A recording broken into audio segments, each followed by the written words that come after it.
Assalamualaikum warahmatullahi wabarakatuh. Selamat pagi Kota Bau-Bau. Kita berjumpa lagi bersama saya Tondi Atmaja di podcast Inspirator. Hari ini saya bersama rekan saya, sahabat saya Budi Amin. Bagaimana kabar Pak Budi? Alhamdulillah baik. Pak Budi Amin ini hari ini dia menjadi Direktur Eksekutif Kadin Sultra. Beliau juga sudah cukup banyak melalang buana terkait perkembangan Kadin Sultra di tingkat nasional. Sehingga betapa pentingnya kita mengajak beliau untuk membahas tentang persoalan-persoalan hilirisasi di Sultra, khususnya dalam peran Kadin dalam mengawal hilirisasi di Sulawesi Tenggara. Saya kira seperti itu Pak Budi yang kita diskusikan hari ini. Menurut Pak Budi seperti apa nih persoalan? Kita bicara tentang Kadin Sultra dulu selama ini seperti apa? Selama beliau mengawal Kadin ini sebagai eksekutif ini seperti apa ini? Baik. Terima kasih. Bismillahirrahmanirrahim. Assalamualaikum warahmatullahi wabarakatuh. Selamat pagi, salam sejahtera bagi kita semua. Jadi poin pertama yang saya katakan bahwa pertama kita harus tahu apa itu Kadin, sehingga kita juga tidak salah menafsirkan bahwa sesungguhnya Kadin itu adalah organisasi pengusaha yang dibentuk berdasarkan Undang-Undang Nomor 1 tahun 1987 tentang Kamar Dagang dan Industri.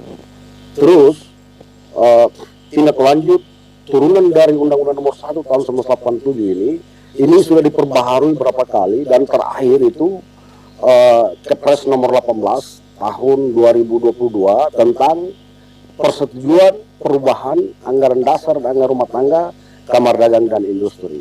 Di situ jelas bahwa Kadin adalah satu-satunya organisasi yang dibentuk oleh pemerintah, tapi dia bersifat independen dalam konteks bagaimana mengembangkan organisasi ini. Biasanya rata-rata organisasi itu kan ketika dibentuk oleh undang-undang maka ada konsekuensi anggaran di situ. Tapi kalau Kadin tidak, dia bersifat mandiri, sehingga tidak ada baik dari negara, daerah menyiapkan satu postur anggaran untuk pengelolaan Kadin. Di undang-undangnya juga seperti itu, di Kepresnya juga seperti itu, sehingga Kadin secara kelembagaan dia harus bersifat mandiri. Terus yang kedua, setelah itu ada, maka Kadin ini sesungguhnya adalah rumah besar. Rumah besar apa? Rumah besarnya para pengusaha. Mulai dari pengusaha besar, pengusaha menengah, pengusaha kecil, pengusaha mikro, dan pengusaha ultramikro. Semua ada di bawah naungan Kadin. Seperti itu. Nah, bicara Kadin Sulawesi Tenggara, di bawah kepemimpinan Bapak Anton Timbang, beliau terpilih di penghujung tahun 2021. Dan beliau dilantik sebagai Ketua Umum Kadin Sultra itu tanggal 30 Maret 2021. Dan setelah Pak Anton Timbang dilantik sebagai Ketua Umum Kadin, beliau sudah mulai berbenah.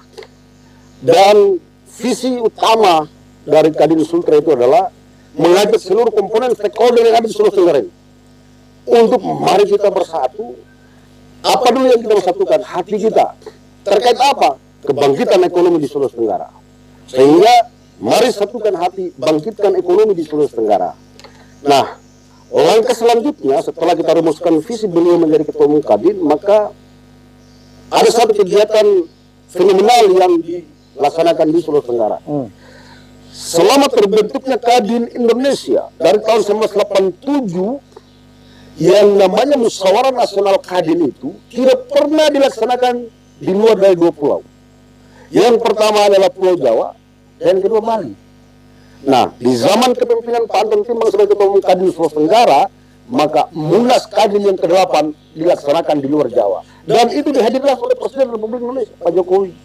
Ini dilaksanakan di bulan Juni kemarin, dan menghasilkan kepemimpinan Arsyad Rashid sebagai Ketua Umum Kadin Sulawesi Tenggara. Seperti itu. Selanjutnya, apa yang sudah dilakukan oleh Kadin Sultra untuk mewujudkan cita-cita kebangkitan ekonomi di Sulawesi Tenggara? Sudah banyak yang dilakukan. Walaupun sifatnya kita ini baru 2 tahun di Kadin Sultra ini, baru 2 tahun, tetapi ruang bicara hilirisasi hilirisasi ini kan pemusatan. Semua sektor-sektor memang harus dihilirisasi sehingga bisa dikembangkan. Apa yang sudah dilakukan kemarin salah satunya adalah Kadin Sultra membuat yang namanya MOU dengan Kadin Jawa Timur dan melakukan business matching dengan Kadin Jawa Timur. Nilai investasi yang masuk di Sulawesi Tenggara kurang lebih 140 miliar. Bagaimana kalau kita bayangkan geliat ekonomi yang masuk di Sulawesi Tenggara, khususnya di Kota Kendari itu, Kota Kendari, Konsel, Konawe ini semua produk-produk ekonomi, potensi sumber daya alam di sana, ikan ini yang menghasilkan sampai nilainya 150 miliar. Itu salah satu peran Kadin. Yang kedua, ketika negeri ini di Sulawesi Tenggara ini terjadi badai inflasi yang begitu besar, apa yang sudah dilakukan oleh Kadin?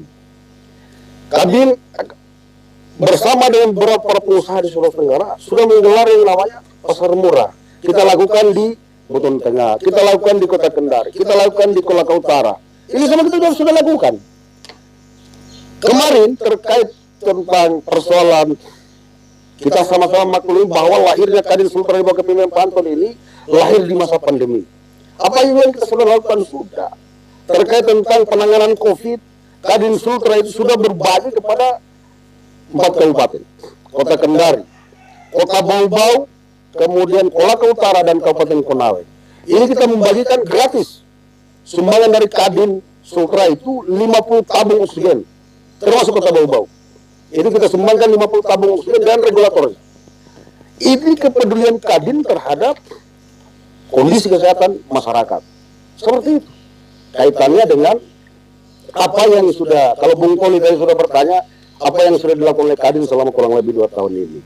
Kurang lebih seperti itu. Terus, terkait dunia pertambangan di Sulawesi Tenggara, khususnya di Kabupaten Konawe, Kolaka Utara, Konawe Utara, Kadin Sultra juga sudah berbuat. Kita sudah mengajak beberapa investor yang masuk, salah satunya di Rauta itu, Kabupaten Konawe, sementara dibangun pabrik baterai. Yang inisiasinya Kadin. Itulah yang kita lakukan sehingga betul-betul roh dari perjalanan Kadin ini bagaimana kebangkitan ekonomi di Sulawesi Tenggara. Kurang lebih gambaran awalnya seperti itu. Begitu Bung Tom. Oke. Artinya sudah jelas ya Kadin melaju begitu cepat selama 2 tahun dalam mengawal ekonomi Sultra. Nah, barometer apa saja ini yang bisa menjadi ukuran kita bahwa Kadin sudah ikut serta dalam memicu dan memacu perkembangan ekonomi di Sultra terkait pertambangan, perikanan, dan perdagangan. Kira-kira bagaimana? Iya. Jadi untuk memacu dan memicu ini, pertama kita inginkan ada political will dari pemerintah daerah, baik itu pemerintah provinsi, pemerintah kabupaten kota. Ini harus membuka diri mereka ini, harus membuka diri. Bagaimana caranya mau meningkatkan perekonomian? Dunia usaha ini sudah menunggu, tapi lagi-lagi dunia usaha tidak akan bisa berjalan kalau tidak ditopang oleh pemerintah daerah. Kan seperti itu. Bagaimana kita kembangkan kalau misalkan kalau pertambangan di nikel itu sudah jalan, karena baik Pemda Kabupaten Konawe, Pemda Kabupaten Konawe Utara, Pemda Kolaka Utara, mereka ini open, buka diri, sehingga diharapkan betul-betul ruang investasi terbuka lebar di sana. Sama juga kita harapkan di Kota Bau-Bau, turun di Kabupaten Buton. Kenapa semua harus buka diri? Politikal pemerintah yang kita butuhkan. Tidak bisa pemerintah dia jalan sendiri, pengusaha ditinggalkan. Harapan kita bagaimana pengusaha-pengusaha lokal bisa masuk di dunia pertambangan. Begitu. Semua pengusaha lokal bisa masuk ke sana. Begitu. Jangan hanya berharap dari investor dari luar. Memang kita harapkan investor pun masuk. Tetapi ketika dia masuk, pemberdayaan pengusaha lokal itu wajib hukumnya. Dan Kadin pasti mendorong. Gitu ya. Oke. Jadi memang peran Kadin besar ya. Ya. Terus kalau Kadin dengan himpunan pengusaha muda atau lembaga-lembaga usaha yang lain, Kadin bagaimana? Jadi begini, pada prinsipnya saya sudah katakan tadi dari awal ketika saya bicara bahwa satu-satunya organisasi yang dibentuk oleh undang-undang itu adalah Kadin. Bicara asosiasi, himpunan pengusaha muda itu bagian dari Kadin. Seperti itu. HIPMI, kalau di Kota Kendari ada HIPTI, himpunan pengusaha pelaki, seperti itu. Yang namanya organisasi. Organisasi pengusaha, organisasi perusahaan, itu masuk di Kadin dia. Menjadi anggota luar biasa Kadin. Bicara konstruksi, bicara semua sektor. Bicara asosiasi apapun harus masuknya di Kadin. Induknya Kadin ya? Induknya Kadin, karena Kadin ini dibentuk oleh Undang-Undang Nomor 1 tahun 1987, gitu loh. Tidak ada ruang untuk berdiri sendiri, tidak boleh. Ini perintah undang-undang, negara yang mengatakan itu. Seperti itu. Dan pemerintah, dari yang terbesar sampai ke bawah, termasuk pemerintah daerah, wajib hukumnya, Kadin ini dilibatkan dalam konteks bagaimana memberdayakan para pengusaha. Karena Kadin ini mewakili semua para pengusaha. Kan saya katakan, Kadin ini rumah besarnya para pengusaha. Pengusaha besar, pengusaha menengah, pengusaha kecil, pengusaha mikro, ultra mikro. Maksudnya ultra mikro itu adalah apa? Pelaku-pelaku UMKM. Ini juga harus diberdayakan. Pelaku-pelaku UMKM itu penjual pisang goreng, apa semua. Ini adalah pelaku usaha. Begitu. Produsen mereka ini. Kita harus galakan yang namanya home industry. Industri rumahan. Nah sekarang pemerintah kan harus punya data. Misalkan kita bicara di kota Bau-Bau ini, berapa jumlah home industry yang ada di Bau-Bau? Kan tidak jelas ini. Ini kan menjadi tanda tanya besar. Harusnya pemerintah punya database bahwa home industry di kota Bau-Bau itu, KHW itu yang memproduksi KHW berapa di Bau-Bau ini, yang memproduksi sarung lokal berapa, mana datanya itu. Setelah itu, ini yang harus dikembangkan. Itulah tadi bentuk hilirisasi itu. Semua pelaku usaha, jangan kita berpikir usaha besar, usaha kecil dulu, usaha mikro lah. Bagaimana mau dihilirisasi? Kan begitu. Terkait tentang kelangkaan, ini kan memalukan ini, sekaligus memilukan. Ini tamparan buat pemerintah daerah ini. Inflasi tidak bisa ditekan, ada apa ini? Kenapa seperti itu? Kenapa para pemerintah hanya tidur saja? Kan nggak boleh. Nggak boleh seperti itu. Sehingga Kadin mendorong itu. Kadin punya tanggung jawab bagaimana roda ekonomi dia berjalan. Tapi lagi-lagi, Kadin tidak bisa jalan sendiri dia. Kalau political will, pemerintah daerah harus buka diri, open. Din, ini kalau bahasa guyonannya, Din. Artinya kalau balik Pak Kadin, Din, ayo monggo kita coba duduk bersama ini. Kita pikirkan negeri ini seperti apa, sehingga perekonomian tumbuh. Jangan cuma bicara cabai doang, apa cabai ada. Kan gitu. Iya. Kalau nggak seperti itu, Bang. Ya, oke lah. Kemudian kita mulai sedikit mengurus ke Kota Bau-Bau ya. Ya. Karena memang setelah saya menyimak ini apa yang diutarakan Om Budi ini cukup menarik ya. Karena kenapa? Peran Kadin di Kota Bau-Bau saya tidak terlalu melihat ya. Ini jujur saja saya tidak terlalu melihat seperti apa. Karena kenapa?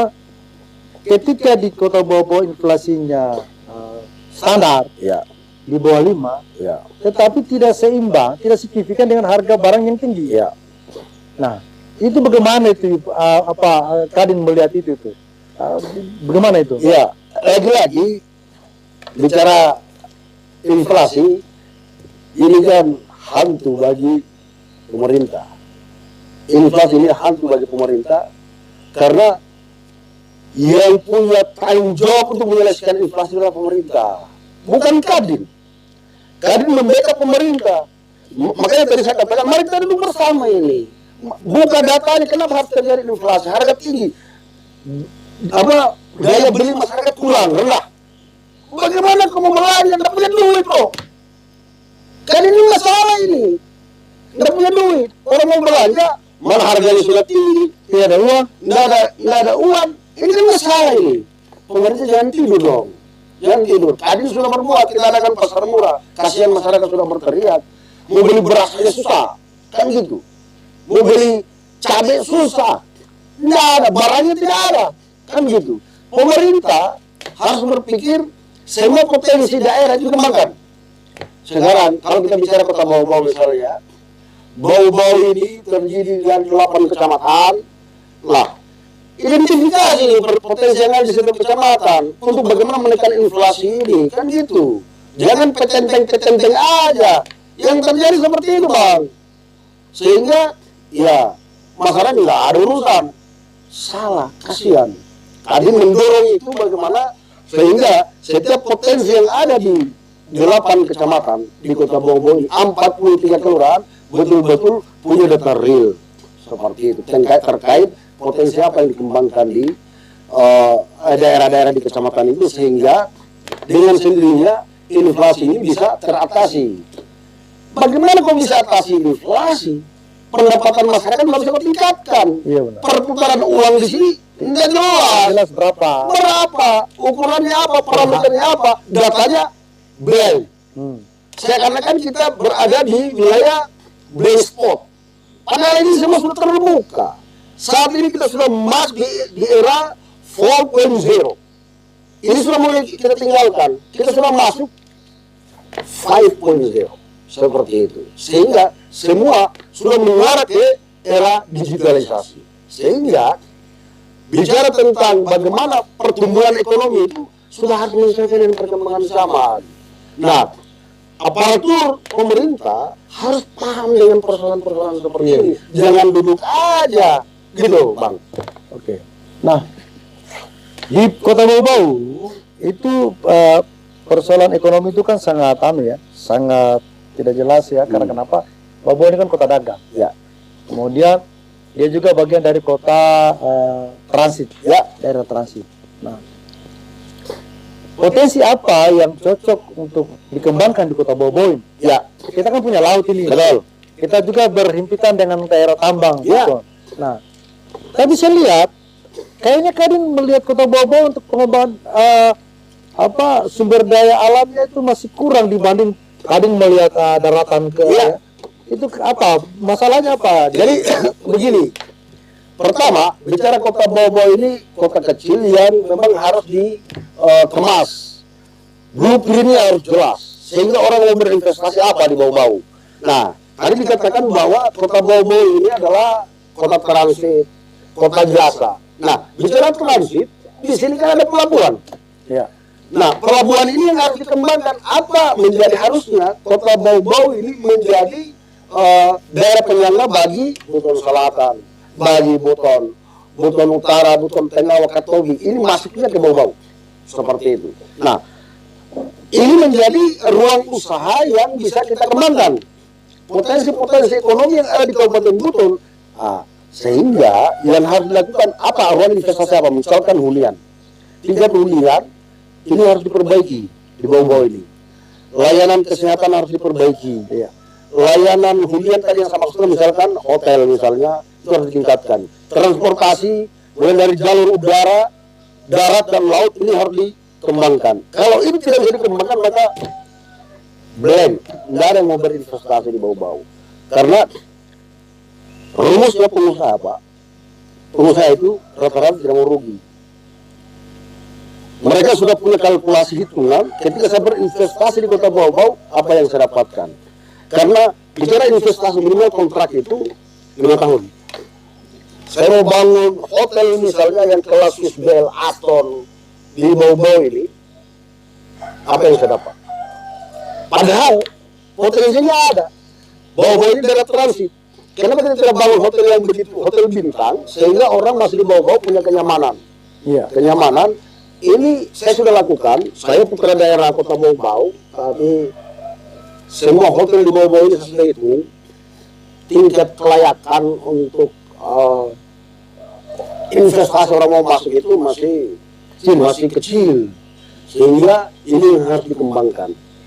Apakah orang mau berinvestasi di hunian? Mau, banyak. Tapi lagi-lagi orang yang mau berinvestasi, para pengusaha mau berinvestasi di Kota Bau-Bau ini lagi-lagi kembali kepada political will pemerintah. Terkait, iya, terkait izinnya apa semua, terkait ini, mohon maaf ya, ketika saya seorang investor mau berinvestasi dipalak dulu, kan orang sebelum dia berinvestasi sudah dipalak, diproses dalam perizinannya, ngapain? Daerah lain open, perizinan dipermudah, orang masuk gampang, investasi dia buang uangnya di situ untuk dia berputar secara ekonomi jalan. Hanya dengan jalan itu sehingga memang kita butuh pemerintah untuk membuka diri. Jangan menutup diri. Jangan membuat dinasti. Maksudnya dinasti yang saya maksudkan itu adalah dinasti dalam kekuasaannya di daerah. Nggak boleh seperti itu. Penyakit itu ya. Penyakit kronis itu. Gitu. Iya. Apalagi ada kepala daerah katakanlah seperti itu yang membuat dirinya eksklusif di zaman modern seperti ini, udah nggak pakai gituan bang. Ngapain kau bikin diri eksklusif? Harusnya seorang kepala daerah itu betul-betul soan ke bawah. Jangan tunggu di belakang meja. Pasti dia kacau balau itu barang. Sehingga yang kita lakukan adalah kita butuh betul-betul konektivitas, kolaborasi. Sehingga dari konektivitas kemudian kolaborasi, lagi-lagi yang kita genjot adalah pemerintah. Dunia usaha open saja dia. Gitu. Pasti kita akan buka diri, semua pelaku usaha itu mau berinvestasi apa saja. Semua potensi yang ada di Kota Bogor ini, ruang investasinya terbuka lebar. Tapi lagi-lagi kembali kepada datamu ini, bro. Datanya Kota Bogor ini seperti apa? Bukan hanya menyelesaikan kewajiban, harus kita laporkan ke BPKP, ke inspektorat, terus laporan ke pusat. Sekarang kan menjadi kegiatan rutin. Ini kan, waduh, ini kasihan. Hanya menyelesaikan kewajiban, jalan di tempat dia, tidak ada kemajuan. Padahal Kadin Sultra sudah mengemas dirinya. Mari kita bersatu ini, satukan hati dan pikiran kita untuk bagaimana kita bisa membangkitkan ekonomi di Sulawesi Tenggara, termasuk Kota Bogor secara umum. Oke. Nah, bagaimana Kadin melihat persoalan-persoalan ekonomi terhadap Kota Bau-Bau yang berhubungan dengan Buton? Iya, baik. Karena Buton kan ini pertama, kan kunjungan kemarin Pak Jokowi ya di Buton. Setelah saya melihat bahwa setelah beliau pulang ke Jakarta, pulanglah dari Bau-Bau, dari Buton, pencanangan hilirisasi. Iya. Kemudian untuk hilirisasi di Sulawesi Tenggara itu difokuskan pertambangan. Ya. Nah, di pertambangan itu masuk ke Buton terkait aspal Buton Ya. ini. Ini saja aspal Buton. Ya. Aspal Buton dan perikanan. Ya. Nah, bagaimana Kadin mendorong ini agar benar-benar hilirisasi di Buton khusus aspal itu dia lebih cepat. Baik. Jadi terkait rumus hilirisasi, pertama lagi-lagi kita kembali kepada regulasinya. Kadin sudah pasti mendorong itu. Kadin Sultra itu sudah merencanakan bagaimana tentang peningkatan hilirisasi aspal Buton ini. Kita sudah mengemas satu persiapan acara, kegiatan, mengumpul semua ketua-ketua Kadin seluruh Indonesia. Itu akan dikumpul di Kendari untuk diajak mereka ini untuk berinvestasi di Buton. terkait pengembangan aspal Buton. Itu yang pertama. Yang kedua, memang kita bicara regulasi kembali bahwa ini harus disatukan dulu ini para pelaku usaha ini, perusahaan-perusahaan yang bergerak di bidang bagaimana aspal ini, Pengolahan aspal ini disatukan dulu ini, disatukan dulu mereka. Setelah disatukan, mari kita dudukan sehingga dia bukan gampang ya, sehingga dia bisa lebih mudah untuk bagaimana mendapatkan investor. Karena kalau orang per orang ini sulit, terbatas ya. terbatas, ruang geraknya terbatas. Tapi kalau ini sudah dibawa secara kelembagaan, nggak usah ragu bro. Bicara Kadin secara kelembagaan, dia punya data siapa-siapa yang akan mau berinvestasi di pengelolaan aspal Buton. Banyak di negeri ini, banyak seperti itu. Tapi lagi-lagi tidak ada istilahnya B2B, maksudnya perusahaan A ke perusahaan B. Harusnya dia masuk ke Kadin. Asosiasi misalkan para pengusaha akan berhimpun membentuk satu wadah yang namanya himpunan ke asosiasi, ada kumpulan atau apa, nanti bersama-sama Kadin, dan kita mendorong Kadin untuk bisa mengajak investor untuk berinvestasi di persoalan aspal. Apalagi saya punya keyakinan bahwa rata-rata para investor ini tidak akan ragu mengeluarkan dananya untuk berinvestasi. Karena Presiden Republik Indonesia sudah membuka ruang itu, sudah menjamin seperti itu. Lagi-lagi jaminan diberikan oleh Presiden ini adalah angin segar bagi para pengusaha. Nah, ini harus ditopang oleh pemerintah daerah seperti itu. Jadi semua pemerintah daerah Sulawesi Tenggara sudah bersatu. Tapi alhamdulillah melalui kemarin PJ Gubernur Sultra sudah membuka ruang itu. PJ Bupati Boton juga sudah membuka ruang itu. Tinggal sekarang bagaimana bersama-sama kita Kadin untuk bagaimana bisa barang itu bisa jalan. Seperti itu. Berarti tidak menutup kemungkinan ada kelompok-kelompok pengelola aspal Ya, membentuk sebuah asosiasi. Ya. Itu kalau dibentuk sebuah asosiasi, Kadin seperti apa itu melihat itu? Iya. Terkait asosiasi aspal Buton. Iya ya. Ketika barang itu terbentuk, maka secara otomatis mereka harus didaftarkan di Kadin sebagai lembaga menjadi anggota luar biasa Kadin, ALB namanya. Setelah itu, namanya dia kurang lebih 10 atau 20 perusahaan yang bergerak di bidang pengolahan aspal ini, silakan dia mereka duduk membentuk asosiasinya. Setelah itu didaftarkan di Kadin, Kadin akan menindaklanjutinya. Seperti itu. Nah, kalau itu sudah ada, makanya berarti sudah bicara lembaga, bicara kelembagaan. Nah, asosiasi ini kan akan berpikir bagaimana, karena kalau hanya orang per orang, perusahaan ke pemerintah, sulit. Tapi kalau sudah asosiasi, ditambah lagi dengan Kadin, maka dengan sendirinya barang ini akan dia jalan. Iya. Tidak ada keraguan lagi. Karena dikawal oleh Kadin ini. Iya, dan pemerintah, investor, memang itu dulu yang dia inginkan. Clear dulu ini barang, baru kita masuk. Kalau itu udah clear, percaya barang itu tidak akan jalan. Oke? Oke. Oke, terakhir ya. Ya. Kira-kira menurut Om Budi ini saran-saran apa yang perlu nih diberikan kepada pemerintah Kota Bau-Bau, pemerintah Kabupaten Buton atau Sulawesi Tenggara terkait peran Kadin ini di wilayah mereka ini? Iya. Seperti apa? Artinya kolaborasi pemerintah dengan Kadin seperti apa? Ya. Karena saya melihat tadi ada sebuah kalimat atau diskusi-diskusi tadi itu tentang politika ini itu penting, Iya. keterbukaan itu penting. Betul.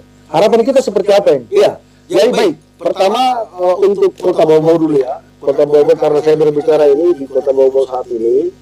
Pertama pemerintahnya harus open. Tidak bisa membuat dirinya, apalagi hari ini masih dipimpin seorang PJ. Memang PJ ini diharapkan bisa membuka diri terhadap semua seluruh stakeholder yang ada. Jangan cuma Kadin, semua stakeholder yang ada, karena Kadin juga butuh data di kota ini, bagaimana mau dikembangkan, apa-apa yang mau dikembangkan kalau punya data nggak bisa kita